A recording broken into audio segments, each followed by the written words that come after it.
Крым – это целый мир в миниатюре. Он настолько многолик, что поездки в разные его концы похожи на путешествия по разным континентам.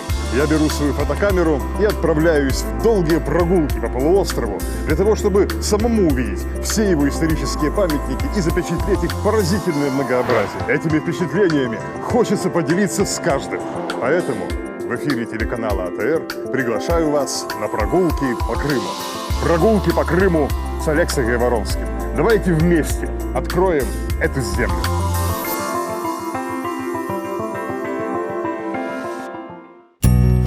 Если задаться вопросом, где располагалась столица Крымского ханства, то ответ совершенно очевиден. Конечно же, в Бахчисарае.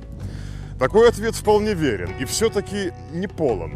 Ведь в 1532 году, когда был основан Бахчисарай, с момента возникновения Крымского ханства прошло уже 90 лет. Тот, кто подробнее знаком с историей Крыма, может добавить, что до той поры ставка крымских ханов находилась в крепости Кыркьер, нынешнем Чифуткале. И это тоже будет правдой, и тоже лишь частичной.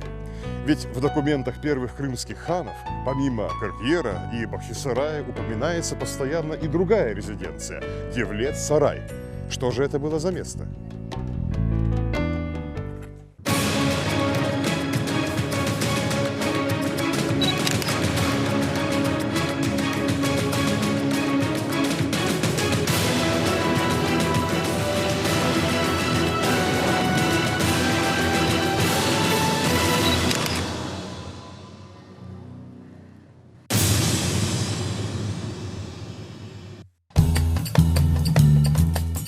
Сегодня мы пройдемся по старым бахчисарайским кварталам и поговорим о том, где же находилась столица крымско-татарского государства до того, как был основан Бахчисарай.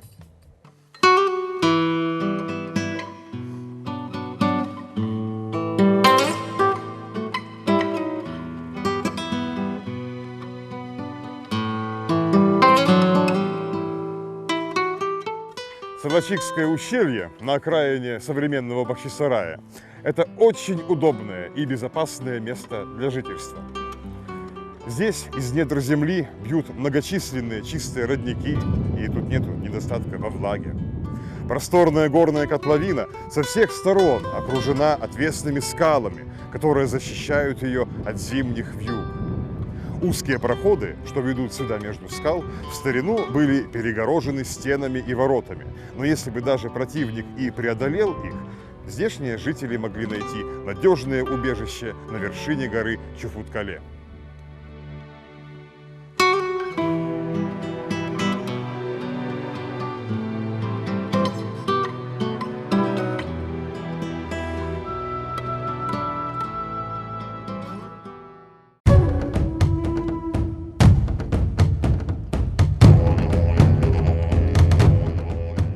Неудивительно, что люди поселились в этих местах очень давно.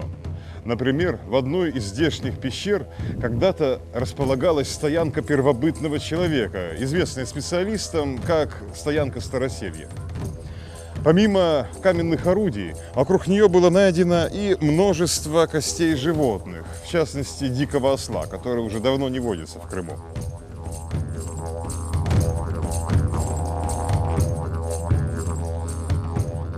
Обилие подобных находок позволяет предполагать, что доисторические охотники устраивали здесь массовые облавы. Они окружали большие стада на вершине горы, загоняли их сверху к краю обрыва и вынуждали падать вниз.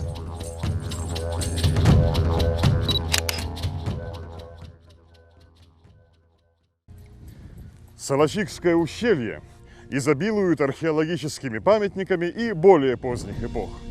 В разных его местах обнаружены захоронения и следы селений, тавров, гота-алам и других древних народностей. Словом, люди обживали эту местность непрерывно на протяжении тысяч лет.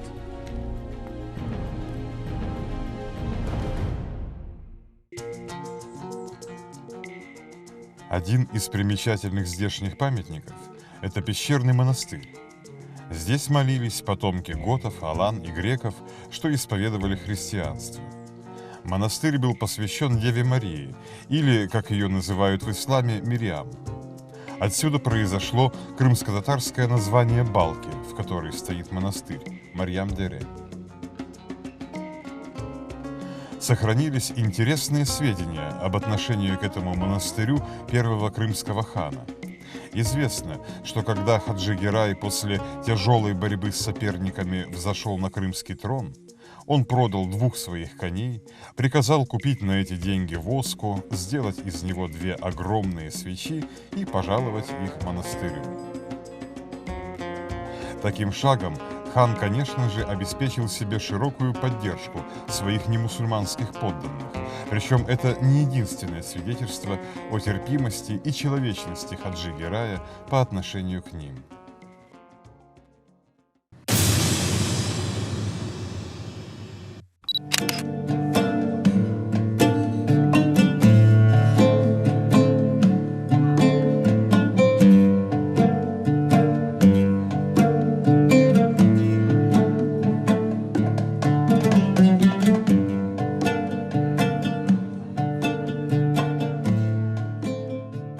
Однако, какие же памятники в Салачикском ущелье способны пролить свет на вопрос о столице первых крымских ханов?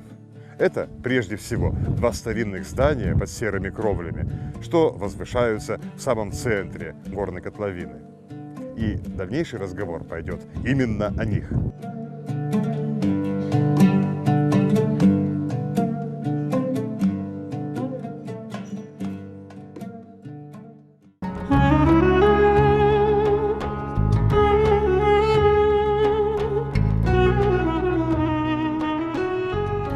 Наш неизменный спутник в прогулках по Крыму, турецкий путешественник Эвлия Челеби, в 1660-х годах тоже побывал в этом селении.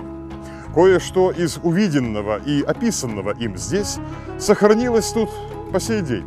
Например, путешественник упоминает о большом медресе Менгли Герай-хана, и нетрудно убедиться, что это здание до сих пор стоит на своем месте. Также он пишет и о банях. Недалеко от этого медресе, говорит он, осталась прекрасная светлая баня с отличной водой, воздухом и зданием.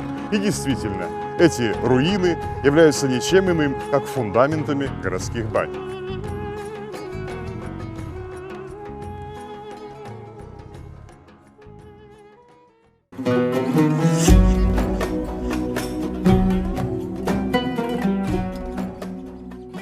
А вот следовать за автором дальше нам будет значительно сложнее. Напротив этой бани, через дорогу, продолжает Эвлия, древний дворец Джучи Герай-хана. Как было сказано, прежние ханы жили в этом здании. И тут нам остается лишь остановиться, не зная, куда направиться дальше. Ведь ни через дорогу, ни где бы то ни было еще мы не увидим здесь никакого дворца. А обращение к тексту источника лишь еще более усиливает нашу растерянность. Ведь далее Эвлия начинает описывать второй дворец.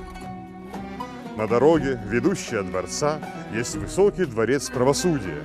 Там ханы проводили кырынюши, то есть собирали диваны, государственные советы. Этот дворец крыт досками, и на нем есть полумесяц из чистого золота. Теперь в этом дворце нет ничего, кроме оружейной. Дверь постоянно заперта, а над воротами располагается тарих, то есть надпись с датой постройки, звучавшая так: «В этот благословенный час при помощи помогающего построил и благоустроил этот дворец сын Шаха и победоносное знамя рода чингизидов Сахиб Герай».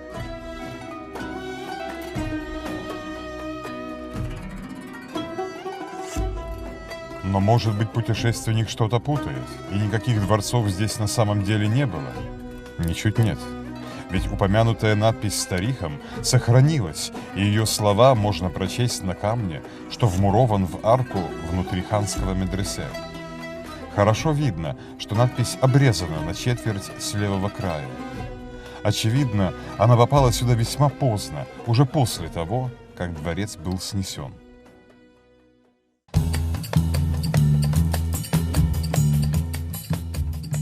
Эвлия описывает эти дворцы как старые ханские жилища, уже опустевшие и покинутые к его времени.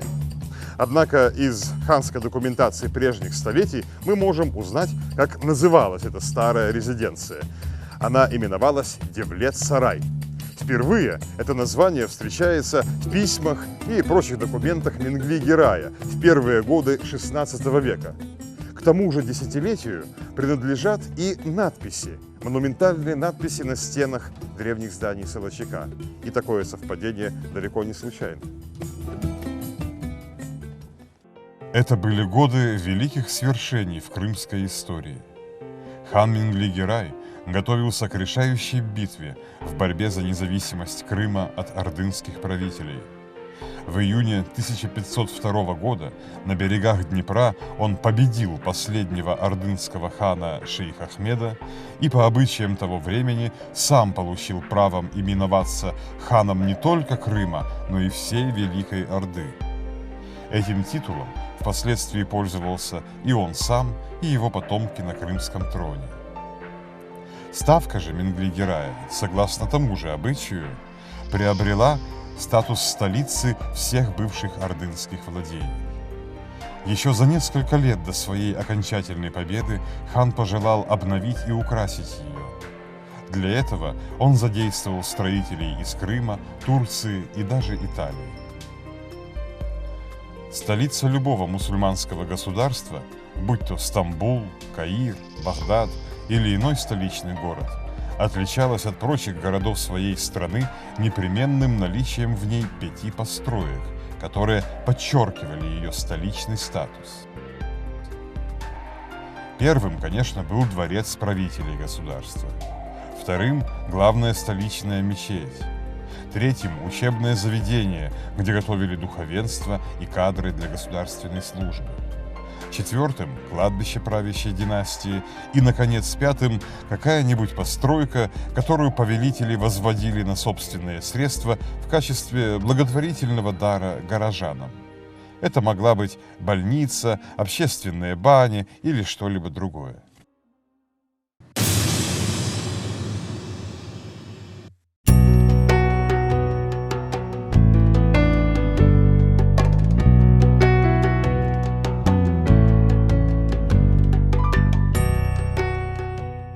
Данному обычаю при обновлении своей столицы последовал и Менгли-Герай. По его повелению в Солочикском ущелье на рубеже 15 и 16 столетий, очевидно, наряду со многими другими зданиями, поднялись 5 столичных построек. 2 из них дошли до наших дней в относительной целости. Это мусульманское духовное учебное заведение Зенджирлы-Медресе, а также мавзолей первых крымских ханов. 3 других постройки не уцелели, однако кое-какие следы сохранились и от них. Мы отыщем их в последующих передачах и подробно поговорим о каждом из этих 5 уникальных памятников.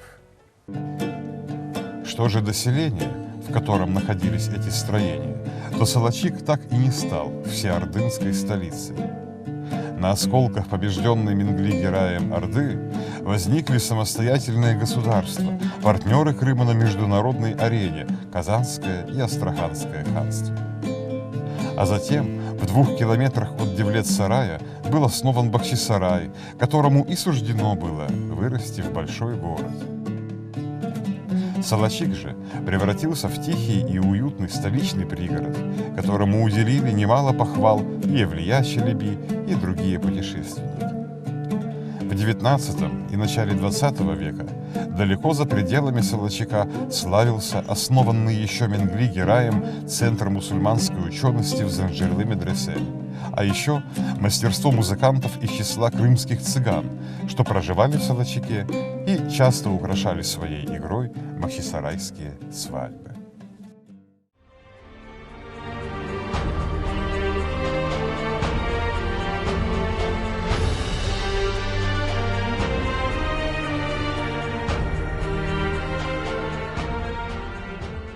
Сохранившиеся памятники исторического квартала Солочик заслуживают того, чтобы об их важном значении в крымской истории узнал каждый житель Крыма.